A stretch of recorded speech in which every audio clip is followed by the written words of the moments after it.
Hello my beautiful hammerheads and welcome back to the gameplay overview series for Rivenstone, part 2, building your warband. So you can find these posts either on the Kickstarter page. When you scroll down a little bit, then you have all these blog posts right here, or you can just go to the Broken Anvil Miniatures homepage. And here with BAM news, just here in the bottom, it starts with gameplay part 1, the overview. If you're curious for the lore and this is your first video, you can also find the lore for every faction as of right now, also in this BAM news, or you can click the link in the top right corner of this video. Also, I will link the playlist in the description box down below. Warbands, model types and game size. Every game of Rivenstone is played at one of two game sizes, Scouting Party or Raiding Party. These game sizes are also often referred to as a 2-hero game or 3-hero game respectively. Every miniature in a player's warband falls into one of three major categories: hero, follower or barracks. Heroes are the most powerful models in a warband and a key component for achieving victory each game. Followers represent the various warriors and workers that accompany a hero into battle. Whereas heroes are always a single miniature, followers come in groups of typically 3 to 3 models per follower type. Finally, barracks are structures that represent how reinforcements are brought onto the battlefield, such as a teleportation portal or subterranean drill vehicle. Before each game of Rivenstone, players agree on which game size they wish to play at, which dictates how many of each model type is included in their warband. Scouting parties contain 2 heroes, 3 follower groups and 1 barracks. Raiding parties contain 3 heroes, 4 follower groups and 1 barracks. The overall game length doesn't change by adding more models, so this decision simply comes down to how much complexity the players want on the table. The more models, the more decisions you have to make. We recommend new players start with scouting parties, and as their miniature collection grows, try out raiding parties when they are ready. Keywords. In addition to their model type, all models also feature keywords that describe what the model is.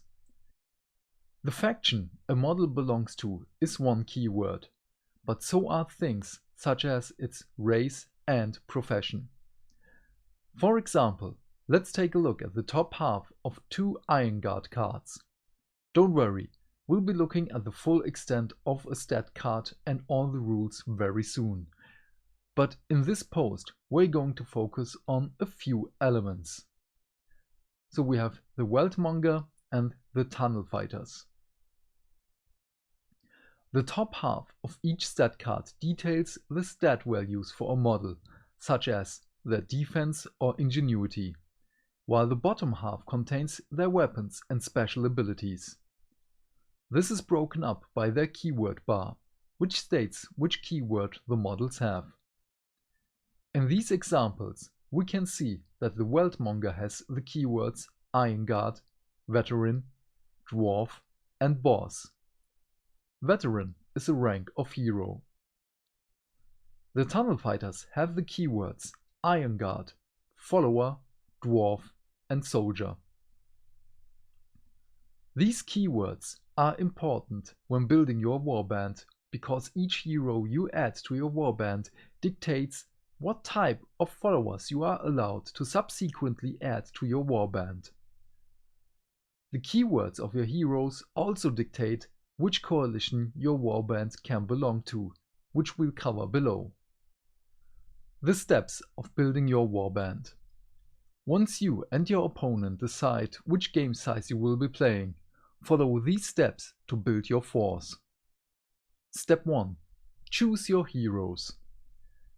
The first step of warband building is incredibly easy to resolve, but also defines a major aspect of your entire strategy for the game. If you are playing a scouting party game, you simply pick any 2 heroes to add to your warband, and if you are playing a raiding party, you pick any 3 heroes. You must also declare one of your heroes as your warlord, a status that is typically affected by other models' special rules. You can pick the same hero repeatedly if you like, as long as they don't have a true name keyword, which indicates they are a unique character. Your warband can have multiple characters, but it cannot have more than one of the same character. You can't have 2 Grand Adjudicators Belcrofts in your warband, for example. Rivenstone doesn't use a point cost system for warband building, so you don't need to add anything to fit a certain value for your warband. However, not all heroes are created equal. Every hero has a stat called Bounty, which is the skull icon on the Weltmonger above. This is how many victory points your opponent earns each time this hero is destroyed. More powerful heroes are worth more victory points. If you bring 2 Weltmongers in your warband, then you are only giving your opponent 1 victory point each time they are destroyed. If you bring 2 Terrestrial Fiends who have a massive bounty score of 7, you are giving up far more victory points each time one of them is destroyed. However, a Fiend has far more impact on the battlefield than a Weltmonger. Step 2. Choose your coalition. Next, choose your coalition. We'll post a separate blog covering coalitions in greater detail later, but for now, here is a brief overview. A coalition provides a powerful bonus to your entire warband, but requires that you have certain heroes based on their keywords in your warband. For example, the Iron Guard Mining Operation Coalition has the following requirement. Your warband can use this coalition if your warlord is an Iron Guard model, and more than half of your hero models are also Iron Guard models. As you can see, in a scouting party game, this coalition could only be chosen if both heroes had the Iron Guard keyword, since the requirements is more than half in a raiding party game. In a raiding party game, a player could take 2 Iron Guard heroes and a 3rd hero from another faction, and still use this coalition. Step 3. Choose your followers. After a player has chosen their heroes and coalition, it's time to fill out the warband with followers. Each follower group has a stat on its card called Muster. On our Tunnel Fighter example above, that is the icon of the warriors standing together on the left side of the card, which for the Tunnel Fighter has a value of 3.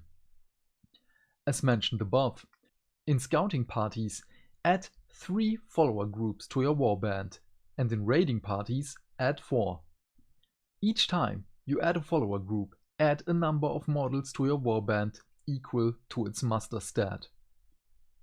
Like heroes, you can add the same follower group multiple times as long as they don't have a true name.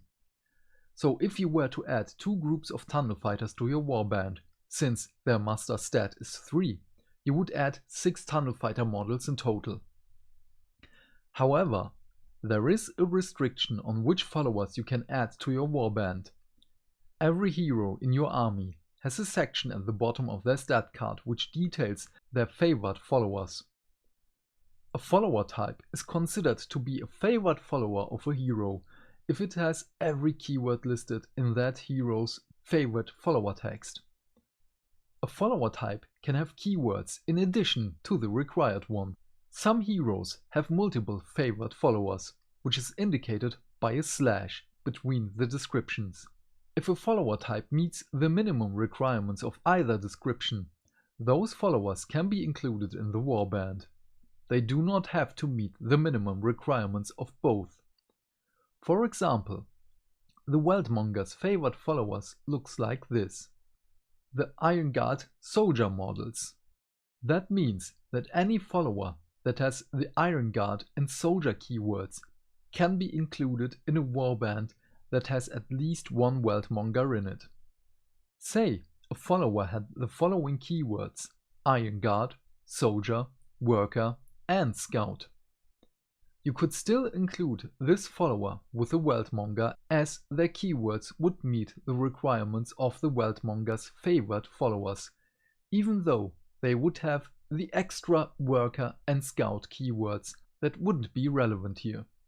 Step 4. Choose your barracks. Finally, to finish out your warband, choose a barracks for your models to respawn as they are destroyed. Your barracks is usually restricted which model you choose as your warlord during step 1, as we can see in this example. With the last step, your warband is built and you are ready for action.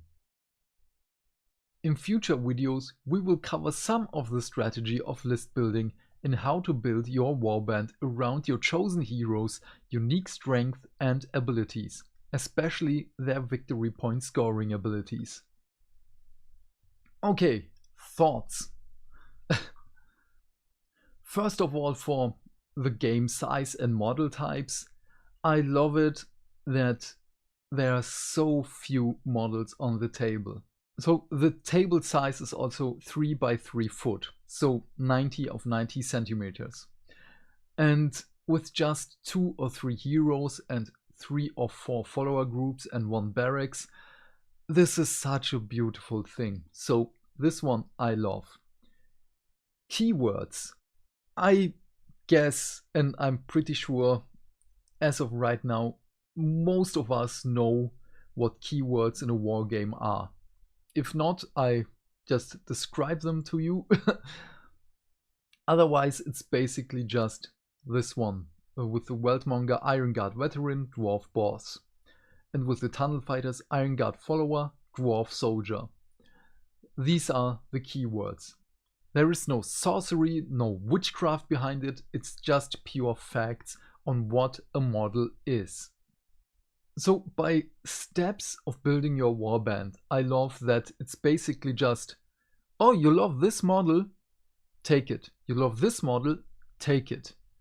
So, but you don't want to use just these 2 models. You want, for your Shattered Empire, you want an Iron Guard hero as well. No problem, play a raiding game, here is your Iron Guard model. And this might be supported in a coalition.